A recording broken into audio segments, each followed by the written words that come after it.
A good Wednesday morning. I'm meteorologist Michelle Morgan with your 10 a.m. Wednesday tropical update. Right now, we're still continuing to watch two spots, one in the far eastern Atlantic and one a little bit closer to the Caribbean. It hasn't entered the Caribbean quite yet, and both spots are an area of disorganized showers and thunderstorms, and that's how they all really start out in the beginning. So right now, the National Hurricane Center has highlighted both spots where it's a low chance, not going to do much in the next 24 hours, but as we get closer to 4 or 5 days out, it has a 20% chance of tropical development. And again, that goes to both of these areas, the one that is closer to the Windward Islands, and then the other one that is slowly emerging off the coast of Africa. Now, what I've done here, I've also popped up the Saharan dust layer. So you can see that tannish color. We're still dealing with some dusty air over the Atlantic basin, but it's also thinning out. Usually when you have that thick Saharan dust over the Atlantic basin, or really over any open water, it is going to inhibit any tropical development. But as you can see right here, that Saharan dust, it is gradually thinning out. But we'll watch it long term. But we're definitely going to watch the one that is closer to the Caribbean there. So what you're looking at here, this is the GFS and the Euro model. So these are the popular global models that we use. The GFS indicated in red, and then the Euro indicated in green. It looks like the GFS is a little bit more aggressive than the Euro, both trying to show some type of low-level spin in the atmosphere as we go through the weekend, heading into the first couple of days of next week.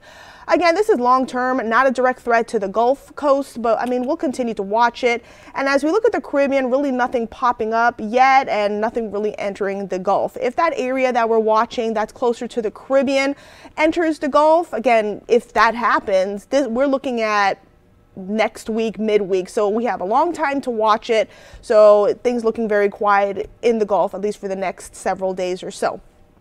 Also, something to note, the GFS and Euro are also trying to pop another tropical wave as we head into next week. Of course, these are different scenarios. We'll watch them long term, but anytime you get out 6, 7, even 8 days out, confidence is rather low. So as we look at the tropical climatology here, things have been super quiet in terms of we haven't had any named storms. As we get closer to the end of August, which we're here heading into September, and mid-September is the peak of hurricane season, where we'll really start to see the tropics wake up. So things have been very quiet, and of course that is about to change. And as we look at the 2022 Atlantic hurricane season names here, just a recap so far, again, the hurricane season started June 1st, and since then we've only had 3 named storms.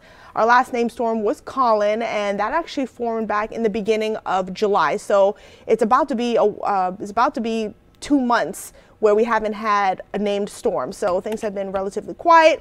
If anything is named in the Gulf of Mexico or the Caribbean or the Atlantic Basin, the next name on the list is Danielle. So to put things in perspective here, nothing to worry about. There are no tropical threats to Southeast Louisiana, the Gulf, the Caribbean. Everything is looking fairly quiet for now. So anytime we have any storms, any named storms, tropical waves that enter that reddish area, so that is our forecast area, that's when you'll have to continue to keep up with the forecast, of course, and it'll be more immediate concern for us. Anytime that it's in that yellowish area, 7 days out. So you just continue to keep a close watch, which is what we'll be doing.